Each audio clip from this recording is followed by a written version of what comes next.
will now begin. Home sweet home, there's no place like home, played the harmonious notes of the barrel organ in the top room of a lodging house in a dreary London back street. The words certainly did not seem to apply to that dismal abode. Very few of those living in that house knew the delights of a happy home. Old Treffy, pictured, loved his barrel organ. It was the one comfort of his life. He was a poor man without a friend in the world. All those he had once loved were dead. All the love he once had for others, he now invested in the antique instrument which held price of place in the room. Treffy was an organ grinder by trade, trudging the streets, playing music for passers-by. He was well aware that the old instrument couldn't play the tunes the young girls and boys were interested in. In a way, he felt rather similar to the organ, rapidly aging, becoming irrelevant, or even an embarrassment. Today had been a bad day. It was a cold, bitter time of year.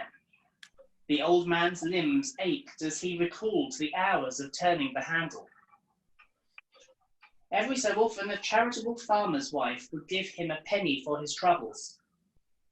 As the sun began to set, Treffy turned his face towards home, to his meagre supper, and to an evening of sitting before the pathetic fire and playing some tunes.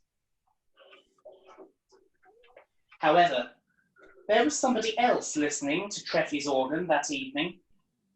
Quite without the former's knowledge, a young boy called Christie was crouching outside the door. He had found his way into the lodging house in search of a bed for the night. On hearing the tune, Home Sweet Home, Christie's eyes welled up and his heart skipped a beat, as he remembered his late mother singing that selfsame song before she died. Indeed, these were the last words she had spoken before she took her leave of this world and was called home. At length, the organ music stopped, and Christie heard the old man put it down, and in a few minutes all was still. Christie crept down the stairs and found a space on the hard bench that was considered a bed. That night, and for many nights thereafter, his dreams were haunted by that lovely tune, There's No Place Like Home. One night, though, as he listened again through the door, he heard a loud thump, as though something had fallen on the floor. Fearing for the man, or indeed his instrument, Christie gently made his way into the room, and in the moonlight made out the figure of Treffy lying on the floor, with his barrel organ lying beside him. Christie crept to the old man's side and took hold of his hand. Treffy moved slightly and muttered, "Who's that? Who's there?" "It's only me, Master Treffy," came Christie's reply. "I was checking, listening to the music, and heard you stumble, so I came to see if you were okay." Christie helped the elderly man to his bed and sat there a while until Treffy fell asleep. The boy lay on the floor alongside him and there spent the night, keeping watch over his new friend. This was the beginning of a beautiful friendship between old Treffy and Christie. In return for a space to lay his head, Christie cleaned the attic from top to bottom and carried his master's organ up and down the stairs every day. The organ illustrated the strong bond between the man and boy. At length, the old man found life harder and harder, and eventually trusted the organ to the boy, sending him out to play it to earn little money. Christie was so excited that he could hardly sleep. He arose at the crack of dawn each day to wash his face at the pump outside in the order, to be ready for the day ahead. Out on the streets, the other children gathered around Christie and called him names. But he didn't care. For the first time in his life, he felt like a man. He had a purpose. He had someone to care for. He chose his busking sites with care and always managed to smile for passers-by as well as for contributors. Thus the day wore on, and Christie's patience was rewarded by quite a bagful of penny pieces. How proudly he spent his earnings that evening on items to make his and Treffy's life more comfortable. On returning home, he took care to tell Treffy where he had been and when. So the pattern was set, and the pair grew closer as the days passed. However, as time wore on, Christie could see that his friend was failing, and he knew he had to seek help. The next morning, instead of taking the organ out as usual, Christie stayed nearby and waited until the doctor approached on his daily rounds. Please, sir, cried the young boy as he saw the learned gentleman alight his carriage. Please don't be cross, sir, but it is old Treffy. He's sick. Sir, please help him. The doctor, far from being cross, immediately paid a visit to the old man. Treffy obediently submitted to the doctor's examination, promising to send some medicine in the morning. The doctor took his leave. As he was leaving the building, the doctor heard the young boy calling after him. Please, sir, how much do I owe you? The doctor told the boy to keep his money and promised to call again in the morning. The doctor confided that Treffy had at most a month to live. So Christie returned to his friend's bedside. What did the doctor say, my boy? You have only another month to live, answered young Christie. What shall I do without you? Treffy didn't answer, but remained deep in thought. When darkness came, the old man began to speak. Christie, he said, where do you think I'll go? Where do you think I'll go when this time is up? Christie recalled his mother's words, how she believed she was going home. Old Treffy urged the boy to find out all he could about heaven, thinking he would be less scared if he knew where he was going. One afternoon, while taking a rest from his playing, Christie overheard two young ladies talking on the street. They were discussing the newly opened mission hall, run by the young Mr. Wilton. Anyone can come, especially poor folks like ourselves, one lady explained to the other. Christie vowed to be there. He wanted to lose no time in finding out that which Treffy wanted to know. The week wore by, and as the Sabbath approached, Christie became more and more excited to discover what home sweet home really meant. Faithfully, day by day, he took the old organ out to earn a few extra pennies to keep the old man and himself. At length, Sunday arrived. Putting on his cleanest shirt and cap, he made his way to the mission hall in time for the evening service. He slipped in at the back and took a pew. The room filled up quickly with all classes and kinds of people. When 7 p.m. struck, the minister took his place in the high pulpit, and Christie's eyes were on him fixed for the whole evening. As his text, the minister took a verse from Revelation chapter 21. There shall in no wise enter into it anything that defileth, He preached a sermon about the heaven that awaits all the friends of Jesus.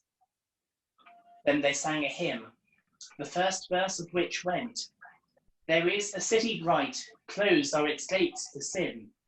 Naught that defileth can ever enter in." After the service, Christie waited until everybody else had left, then sought counsel with the minister. He explained about Treffy and his plight. The reverend gentleman promised to visit and wrote the address in his little brown pocketbook. The next morning, Christie went out with his organ as usual. After the prior evening service, he was full of the joys of spring. As he passed a young girl with whom he'd struck up a friendship, he even picked her and offered her some flowers. When he returned to the attic, Christie's heart leapt to find the minister sitting at the end of Treffy's bed, with the two in earnest conversation. How different the room felt. The attic felt full of sunshine, and Treffy's heart full of brightness.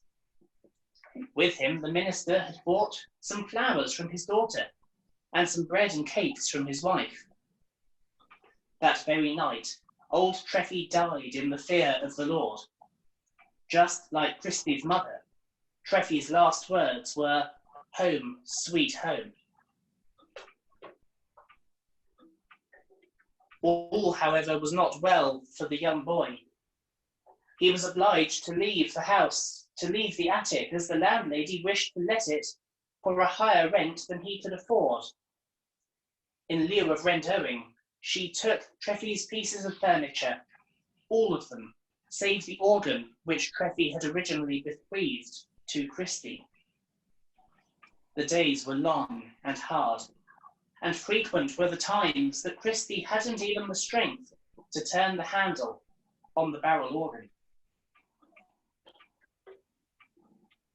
Christie maintained his attendance at the mission hall on Sundays, and he and the minister grew in friendship.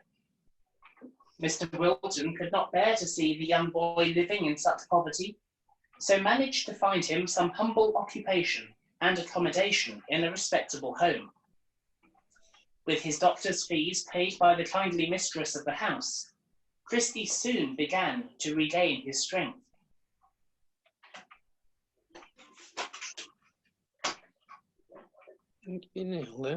This was a turning point for the boy. With the help of Mr. Wilton and the support of his new landlady, Christie began to read and study the Bible more and more. At length, he felt God's call to preach. One day, as Mr. Wilton visited him, Christie told him of his call. The minister was delighted and promised to do all that he could to help the boy preach.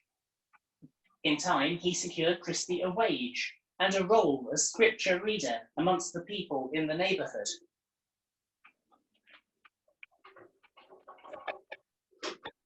Christie worked hard, coming and going amongst the people he sought to serve.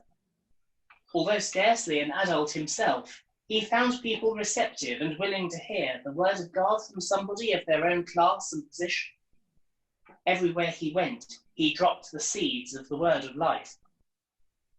With his care and devotion to duty, it was no wonder that he was popular among the aged sick, among the weak children and their tired mothers. It was he for whom they sent when in need. At length, Mr. Wilton removed to another part of England, where he continued to preach the same word that he preached in that poor part of the city. Eventually, he married and took great delight in encouraging youngsters in the way of the Bible. Yet, all the time, both at work and at rest, Christie remembered the encouragement of that old man, and thanked God daily that those he loved and cared for had gone to home sweet home. After all, as the good song goes, there's no place like home.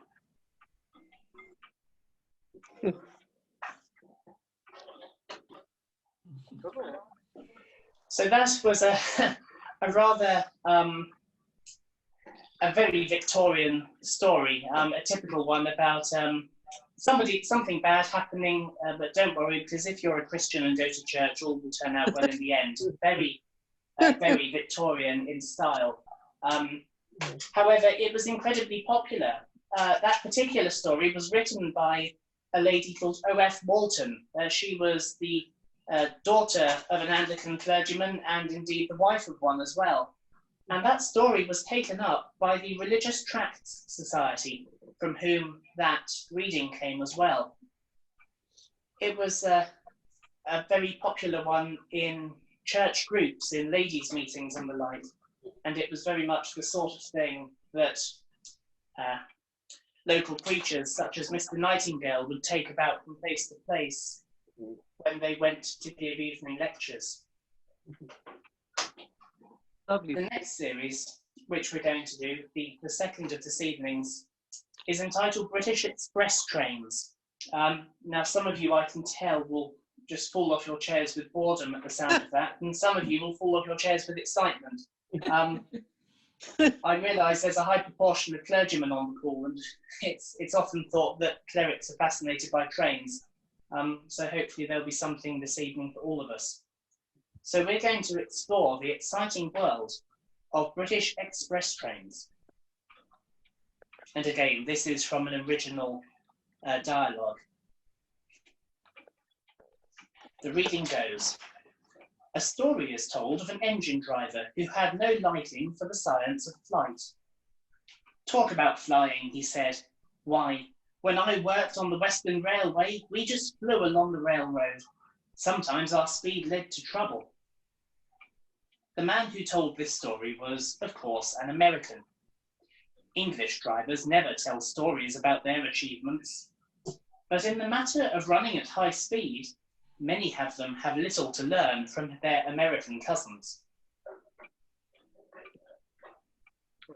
Take our first picture, for instance. This is the East Coast Scotch Express, which starts from King's Cross Station in London and flies over the Great Northern, North Eastern and North British Railways to Edinburgh, Glasgow, Aberdeen and Inverness at 7 1/2, 9 1/3, 11 1/10 and 12 2/3 hours respectively. At the period of the journey shown, the engine is picking up water at full speed on the northeastern at Tollerton. You have heard that the camel, that ship of the desert, before starting on the journey, takes on board a good supply of food and drink, which will last for considerable distances. These express engines, such as the one pictured, do the same. But whilst they can carry enough food, that is, coal, to last for the whole journey, such is their enormous thirst that their supply of water evaporates at a rapid rate and needs replenishing en route. For many years, therefore, stops were arranged at 1 or 2 stations on a long trip to enable the driver to refill the water tank on his tender. Now, however, water troughs are provided between the metals at suitable spots, and by an ingenious attachment in the form of a scoop, which is lowered into the trough, one withdrawn at the other. You need to mute everyone. Running at high speed. Troughs and scoops on the engines are now in fairly extensive use on every important line in the country. During the great railway race between the 2 principal routes to Scotland, the East Coast and the West, in August 1895, the 3 parties to the East Coast arrangement on one occasion covered the 523.5 miles between King's Cross and Aberdeen in 518 minutes. I think you need to mute everyone. Can you not hear? Not clearly. I think we're all on speaker at the moment. Oh, apologies. That's okay. The next picture is that of the celebrated Southern Belle train of Pullman cars on the London, Brighton and South Coast Railway.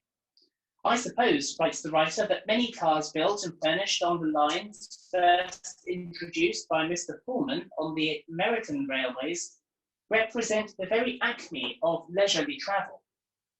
This train, which makes 2 trips each way between Victoria Station, London and Brighton, 50.5 miles in every hour, is made up of several beautiful cars of this type, each with its distinctive features in interior arrangement. Each car is 63 feet 10 inches long, 8 feet 8 3/4 inches wide, and 8 feet 6 inches high from floor to roof. Each weight is about 40 imperial tons, and the locomotive hauling the train is required to lift a total weight of over 350 tons over a difficult road. A truly great performance. Let us step aboard the train for a moment while the cars are at rest on their 2-wheeled bogies, just to see what they are like. Named, and each has its own votaries. One prefers Belgravia, another Cleopatra, a third Bessborough, smokers Grosvenor and Alberta, and in Grosvenor, wherein also is the buffet car. With high roofs and luxury panelling, the impression on the mind as we pass through the vestibule and gangway from one car to another is that of ease and comfort and roominess, replete with all that is necessary or desirable, not overcrowded with furniture or fittings. With such train at our disposal, away to the sunny south by Southern Belle, say I. We have gone north, and we have gone south. Now we once again head northwards through the Midlands. For our next trip, we take the Midlands Company Leeds and Bradford Express,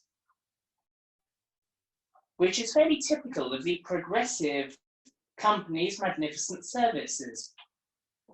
Few indeed are the important towns in the country which are not to be reached in a Midland train.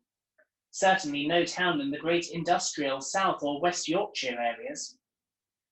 Great in the days gone by has been the rivalry between the two companies, London North Western, the Great Northern, and more latterly the Great Central.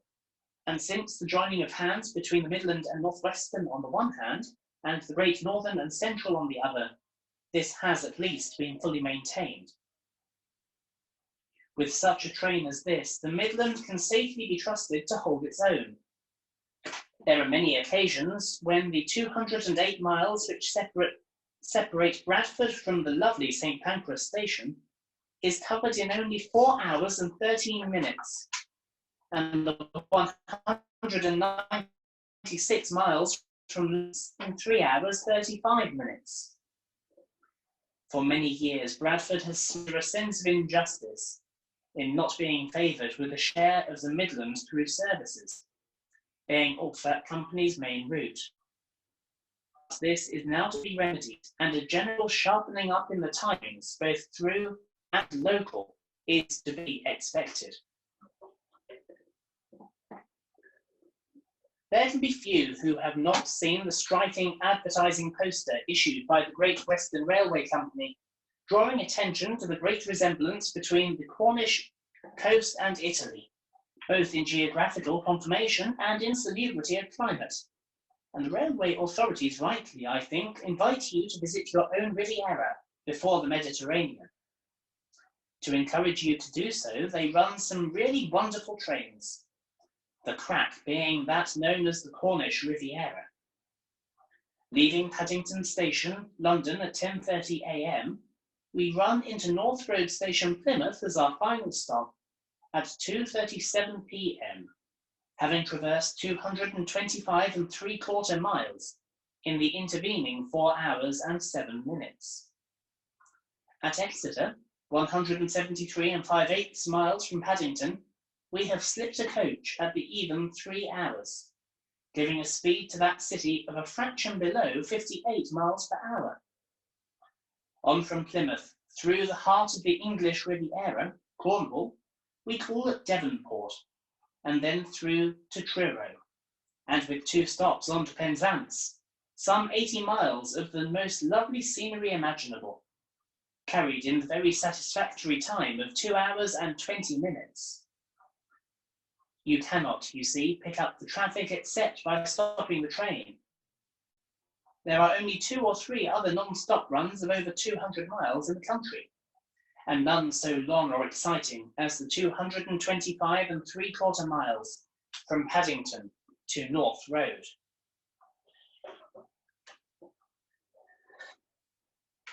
From the southwestern corner of the map of England, we pass to the east, where amongst several notable trains we find the Great Eastern Company's fine Norfolk Coast Express, ready to run us from Liverpool Street Station to Clement Scott's Poppyland, to the North Walsham Station, being done without stop in 2 hours and 38 minutes. The train we shall find to be replete with every comfort and convenience, including that set of dining cars, which is nowadays a feature of most British express trains. The engine will doubtless be one of a famed Claude Hamilton's and may be oil-fired. This is a speciality on the Great Eastern, the management of which prefer oil to solid fuel, as it can be bought at an economical figure.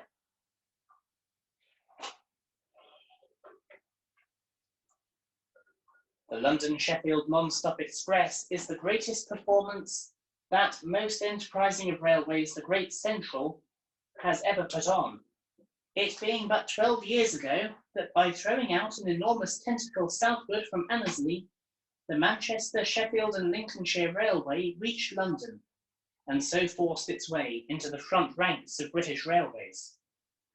The journey of 164 3/4 miles is performed in 2 hours and 57 minutes, the average speed working out at nearly 56 miles an hour. I suppose, says the writer, that there is no train in the British Isles which has in modern times been so thoroughly abused as that running on the southwestern line. Indeed, in its present-day partner, the London, Chatham and Dover Railway, since January the 1st, the two undertakings have been worked as one. And from that date may be reckoned the vast improvement which has taken place in their services. From London, we may reach Dover, over the Chatham Company's section, 78.5 miles in 1 hour and 2/3, and Folkestone, 71 miles in 1 1/2 hours. From Dover, we cross with the Continental Mail service, but the quickest service to Paris is 6 3/4 hours from London via Folkestone and Boulogne. Wherever bound, we shall find a well-equipped train provided for our use by the combined railways, which owe so much to the united efforts of their founders. Finally, as we come to the end of our tour of British railways, the writer's heart is said to be most certainly in the Highlands. As our last example, therefore, we offer you the West Coast Express to Glasgow in the north. By this route, travelling in one of the magnificent corridor trains built in London and the North Western Railway, in 10 minutes, under 6 hours, we are in Carlisle, 299 miles from the London terminus at Euston. Here, the London North West Company's partner, the Caledonian, takes us over, and in 8 hours 15 minutes from Euston, we are at Edinburgh or Glasgow, and so on to Aberdeen, Dundee and Inverness. The West Coast route had the last word in the great railway race I have before mentioned. On the 22nd of August 1895, a train of 3 vehicles ran from Euston to Aberdeen, 540 miles, in 8 hours 32 minutes, maintaining London to Crewe 64 1/3 miles per hour, Crewe to Carlisle 67 1/5, Carlisle to Perth 60.5, Perth to Aberdeen 65.5. As our American friend said right at the beginning, on that great railway, they just fly along the railroad. Now, I'll admit, on that occasion, at least, I found railways rather boring, and I wouldn't blame you for doing so. However, this again goes to show how entertainment has changed in the last 100 or so years. The fact that people would have paid good money to come and hear somebody speaking this much about railways when many of them hadn't even been on a train shows, I think, how excited people could be. Interestingly, if we look at this slide as an example, we will see evidence of the slide being damaged by exposure to the high heat of the old-fashioned magic lantern lamps, or in some cases flames. We can see, if we look closely, that many of the colours have bubbled.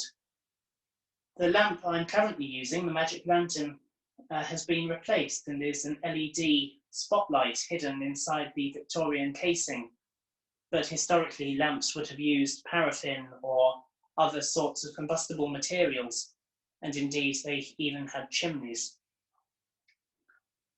Friends, I thank you for joining us this evening as we've gone through Christie's old organ and on a railway tour of Great Britain. And so, as the time just passes 9:05, it's left really only for me to wish you a very good night and hope you enjoyed our Magic Lantern show.